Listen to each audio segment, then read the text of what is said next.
when your motivation has ghosted you harder than that one Tinder date. Motivation isn't like that superhero sidekick that just poofs into existence.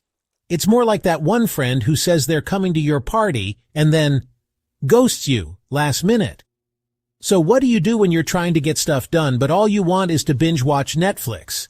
Your to-do list is staring at you, judging your life choices. The struggle is so real. You want to be productive, but sometimes the get up and go has got up and gone. It's like your inner go-getter is on an extended vacation. We've all been there, scrolling endlessly, feeling that weird mix of guilt and defiance. But don't worry, because in this video, we're breaking down easy ways to keep moving forward. We're getting into real strategies to help you dig yourself out of that motivation ditch. So grab your metaphorical shovels, people, because we're about to do some work, but like the fun, empowering kind. Let's get started. First things first, let's talk about the elephant in the room. It's okay to feel down. We've all been there, whether you're overwhelmed, tired, or just plain uninspired. The pressure to always be on is exhausting. The key here is not to fight your feelings, but to acknowledge them. Society has this weird obsession with constant productivity. You're human. You're allowed to have off days. Pretending you're a motivation machine when you're running on empty is like trying to run a marathon with no training. So, step 1, give yourself permission to feel whatever it is you're feeling. No judgment. Now, when I say feel down, that can mean a whole bunch of things, right? Maybe you're genuinely burnt out from work or school, like your brain cells have unionized and are on strike. Or perhaps you're feeling a bit sad, a little lost, or just plain bored with the same old routine. Sometimes it's just good old-fashioned laziness. And hey, that's a mood too. The point is, trying to just snap out of it without understanding what it is like trying to find your keys in the dark. So, take a hot second to actually check in with yourself. Are you tired, stressed, uninspired? Pinpointing the source even vaguely can be super helpful. It's like you wouldn't put a Band-Aid on a broken leg, right? Different issues need different approaches. This is where self-compassion comes in, and it's a big one, fam. Okay, now that we've admitted to ourselves that life's not always sunshine and rainbows, let's talk about getting out of that slump. So you've acknowledged the funk, you've been kind to yourself, gold star for you. But now what? The thought of tackling that massive project, or even just getting out of bed, can feel like climbing Mount Everest in flip-flops. This is where the magic of breaking things down comes in. I'm talking about taking that overwhelming, scary task and chopping it up into teeny, tiny, almost ridiculously small pieces. Seriously, think smaller. No, even smaller than that. The goal is to make the first step so easy, so non-threatening, that your brain can't even bother to protest. My go-to trick for this, and trust me, it's a game changer, is the 5-minute rule, or sometimes even the 2-minute rule if I'm feeling extra resistant. You tell yourself, okay, I'm just going to do this thing for 5 minutes, that's it. Whether it's cleaning, working on an assignment, exercising, whatever. Anyone can do almost anything for just 5 minutes, right? What often happens is that once those 5 minutes are up, you've built a little momentum. Starting is usually the hardest part. It's like pushing a car. That initial push takes the most effort, but once it's rolling, it's much easier to keep it going. Chapter 3. Your Inner GPS, Finding Your Why. No existential crisis required. All right, so now you've started. You've broken down your tasks, you're feeling momentum. Go you! But what happens when that initial burst fades? When motivation bails on you mid-task?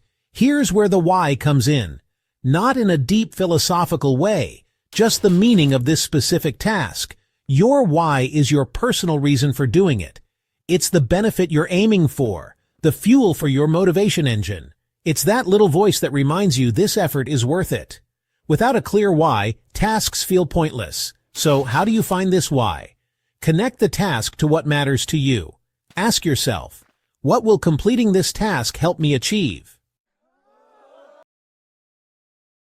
Chapter 4. Treat yourself, because you freaking earned it. Celebrate your victories, big or small. When you finish a task, reward yourself. Your brain loves positive reinforcement. It's science. Rewards don't have to be extravagant. Simple pleasures work best. Maybe it's a fancy coffee, a quick stretch, or a funny video. Match the reward to the task size. Create a positive feedback loop. Chapter 5. Flex that motivation muscle. It's a marathon, not a sprint. Now, here's the big secret, the one that ties all of this together. Motivation is like a muscle. If you only work it when you feel like it, it's going to stay weak, like my upper body strength after avoiding the gym for, well, let's not talk about that. But if you exercise it regularly, by creating habits, setting small goals, and staying consistent, even when you don't feel like it, you'll build momentum and strength over time. You don't just wake up one day with huge biceps, you gotta put in the reps. Same goes for your motivation. It needs consistent training. A lot of us have this misconception that we need to motivate it, we can take action. We wait for that magical spark, that burst of energy. But here's a pro tip that will change your life. Action often precedes motivation. Read that again. Sometimes you just have to start doing the thing, even if you're dragging your feet. Even if every fiber of your being is screaming, no!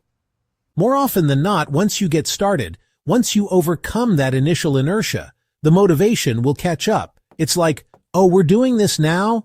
Okay. I guess I can get on board. So don't wait to feel like it, just start. This is where the incredible power of routine and habits comes into play. When something becomes a habit, you expend far less mental energy and willpower to do it. Outro: go forth and conquer, even if conquer just means doing the dishes. Alright, my amazing F3 ARless fam, that is a wrap on our deep dive into the wild world of motivation. We've covered a lot, from being real with our feelings to the power of tiny steps and flexing that motivation muscle. So, the next time you're feeling down and motivation seems like an illusion, remember, you've got this. Start small. Remember your why. Reward yourself for those wins and keep showing up for yourself, especially on the tough days, because that's when you build the most strength. Remember, you are not alone in this. Every single person on this planet has days where they'd rather become a permanent fixture on their couch. But armed with these strategies, you now have a toolkit to help you navigate those moments and keep moving towards what matters to you. And hey, if you found this video helpful, don't forget to hit that like button, share it, and subscribe for more tips. You're stronger than you think. Now go out there and crush it. Even if crushing it today just means finally tackling that pile of laundry, that still counts. Thank you so much for hanging out with me today. I appreciate every single one of you. Keep pushing, keep growing, and keep being your awesome selves. Catch you in the next one. Keep going, and stay motivated, my friend. Peace out.